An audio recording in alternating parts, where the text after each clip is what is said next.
First ever factory outlet Mukunda jewellery అన్ని బ్రాంచ్లలో Christmas and new year సందర్భంగా ఎన్నో ఆఫర్లు. త్వరలో జూబ్లీ హిల్స్ బ్రాంచ్ ప్రారంభం. ప్రముఖ మలయాళ స్టార్ హీరో మోహన్ లాల్ ఇంట తీవ్ర విషాదం నెలకొంది. ఆయన తల్లి శాంతకుమారి కన్నుమూశారు.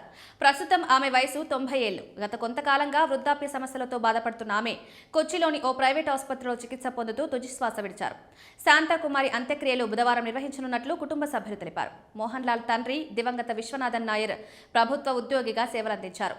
ఈ విషాద ఘటన పట్ల పలువురు మలయాళ సినీ రాజకీయ ప్రముఖులు సోషల్ మీడియా వేదికగా సంతాపం వ్యక్తం చేస్తున్నారు. దీంతో ఈ వ్యవహారం మలయాళ చిత్ర పరిశ్రమలోనే కాకుండా సినీ ఇండస్ట్రీలో హాట్ టాపిక్ గా మారింది. కాగా తన తల్లి వల్లే తాను ఈ స్థానంలో ఉన్నట్లు మోహన్ లాల్ ఎన్నో సందర్భాల్లో వెల్లడించారు.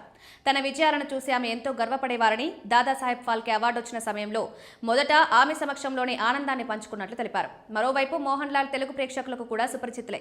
1978లో తన తొలి చిత్రం తిరనోట్టంతో సినీ రంగంలో అడుగుపెట్టారు. మంజిల్ విరించా పుక్కల్ సినిమాతో హిట్ అందుకుని హీరోగా గుర్తింపు పొందారు. నాటి నుంచి తనదైన శైలిలో అలరిస్తూ కేవలం మలయాళంలోనే కాకుండా తమిళ, హిందీ, తెలుగు సినిమాల్లో కూడా నటించి ప్రేక్షకుల్లో గుర్తింపు పొందారు.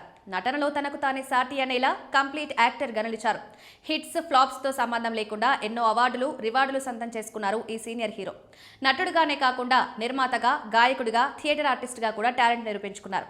ఇప్పటికే జాతీయ ఉత్తమ నటుడిగా పలుమార్లు అవార్డు అందుకున్న ఆయన్ను భారత ప్రభుత్వం 2001లో పద్మశ్రీ, 2019లో పద్మభూషణ్ పురస్కారాలతో సత్కరించింది. రీసెంట్ గానే దాదాసాహెబ్ ఫాల్కే అవార్డు కూడా పొందారు. ఇక ఇటీవలే మోహన్ లాల్ నటించిన వృషభ చిత్రం ప్రేక్షకుల ముందుకొచ్చింది. నందకిషోర్ దర్శకత్వం వహించిన ఈ సినిమా క్రిస్మస్ కానుకగా ఈ నెల 21వ తేదీన పాన్ ఇండియా లెవెల్లో రిలీజ్ అయింది. ఈ చిత్రం కోసం దాదాపు 70 కోట్లు ఖర్చు చేయగా ఆడియన్స్ ని ఆశించిన స్థాయిలో అలరించలేకపోయింది.